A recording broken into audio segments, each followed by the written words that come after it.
ជំរាបសួរបងប្អូនទាំងអស់គ្នាសូមស្វាគមន៍មកកាន់ Channel របស់ខ្ញុំបាទថ្ងៃនេះខ្ញុំមានវិធីសាស្ត្រមួយទៀតទាក់ទងទៅនឹងការមានបញ្ហាទៅលើអឺ Wi-Fi Connect ណាexample ដូចនៅក្នុង screen កុំព្យូទ័ររបស់ខ្ញុំអញ្ចឹងបងប្អូនឃើញនៅកន្លែងនេះវាអត់មានរូប connect Wi-Fi ទេមានន័យថាlaptop របស់ខ្ញុំឬក៏កុំព្យូទ័ររបស់ខ្ញុំហ្នឹងអត់អាច connect Wi-Fi បានទេអញ្ចឹងខ្ញុំមានវិធីសាស្ត្រមួយចំនួនដែលយើងអាច fix try to fix បញ្ហាមួយហ្នឹងណាអញ្ចឹងបងប្អូនអនុវត្តទាំងអស់គ្នាដំបូងបងប្អូនចូលមកកាន់control panel អូខេអញ្ចឹងបងប្អូនចូលមកកម្មវិធី control panel មកបន្ទាប់មកបងប្អូនចូលមកពាក្យ network and internet បងប្អូនคลิกពាក្យហ្នឹងមកបន្ទាប់មកបងប្អូនចូល network and sharing center អូខេអញ្ចឹងបន្ទាប់ពីបងប្អូនចូលមកដល់កន្លែងហ្នឹងបងប្អូនហៅពាក្យថា change adapter setting ណាបងប្អូនចូលមកពាក្យchange adapter setting មកបន្ទាប់មកបងប្អូនឃើញកន្លែង Wi-Fi នៅកន្លែង Wi-Fi ហ្នឹងបងប្អូនឃើញវាពណ៌រាង slate ហើយនៅហ្នឹងវាមានដាក់ពាក្យថា disable list ណាមានន័យថាវាអត់ស្គាល់ Wi-Fi ទេអញ្ចឹងបងប្អូនចុចmouse ស្ដាំមកបន្ទាប់មកបងប្អូនคลิกពាក្យ enable នៅខាងលើហ្នឹងណាអូខេអញ្ចឹងនៅពេលដែលយើង click enable បងប្អូនឃើញនៅខាងក្រោមនេះវាចាប់ផ្ដើមឡើងអឺ Wi-Fi មកហើយនេះវាចាប់ផ្ដើម auto connect Wi-Fi មកវិញហើយមួយទៀតដែរបើសិនជាបងប្អូនអនុវត្តតាមវិធីសាស្ត្រហ្នឹងហើយវាអត់ទាន់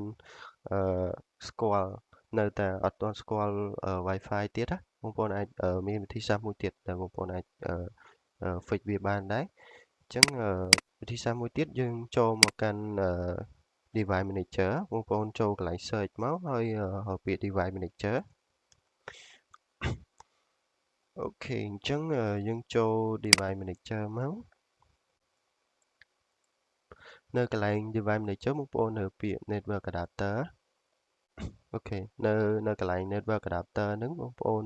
ចូលមកកងក្រោមទៀតបងប្អូនឃើញ Intel or Wi-Fi 6ហ្នឹងគឺជា driver របស់ Wi-Fi យើងណាបើសិនជាយើងនៅតែ connect អត់បានទៀតវិធីសាស្ត្រមួយទៀតគឺយើងចូលមក update driver របស់ Wi-Fi ហ្នឹងណាបងប្អូន click លើអាហ្នឹងមក mouse ស្ដាំបន្ទាប់មកបងប្អូនរើពាក្យ update driver ណាបន្ទាប់មកបងប្អូនវាមាន2 option បើសិនជាបងប្អូនមាន driver ស្រាប់បងប្អូនប្រើទៅកុំព្យូទ័ររបស់បងប្អូនដើម្បីយក driver យកមកដាក់ចូលក្នុងកុំព្យូទ័ររបស់យើងបើសិនជាអត់មានទេយើងselect យកពាក្យ search automatically សម្រាប់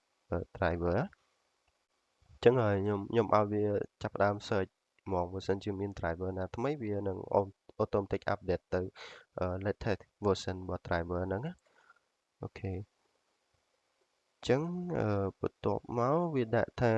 driver របស់យើងគឺ already installed ទេមានន័យថា driver របស់យើងវាinstall រួចហើយអញ្ចឹងយើងអត់ចាំបាច់ update វាថែមទៀតទេអូខេអញ្ចឹងប៉ុន្តែបើសិនជាមាន driver ណាថ្មីបងប្អូនព្យាយាម update driver វាទៅហើយសាកconnect វាម្ដងទៀតបើសិនជានៅតែ connect អត់បានវិធីសាស្ត្រចុងក្រោយបងប្អូននៅពេលដែល update driver រួចហើយបងប្អូនអាចreset កុំព្យូទ័រមួយទៅដើម្បីឲ្យវាស្គាល់ driver ថ្មីរបស់យើងណាអូខេអញ្ចឹងវិធីសាស្ត្ររបស់ខ្ញុំមានប៉ុណ្ណឹងសង្ឃឹមថាអាចជួយបងប្អូនបានបើសិនជាបងប្អូនមានបញ្ហា Wi-Fi អត់អាច connect បានអីចឹងបងប្អូនអាចសាកល្បងអនុវត្តតាមវិធីសាស្ត្ររបស់ខ្ញុំបាន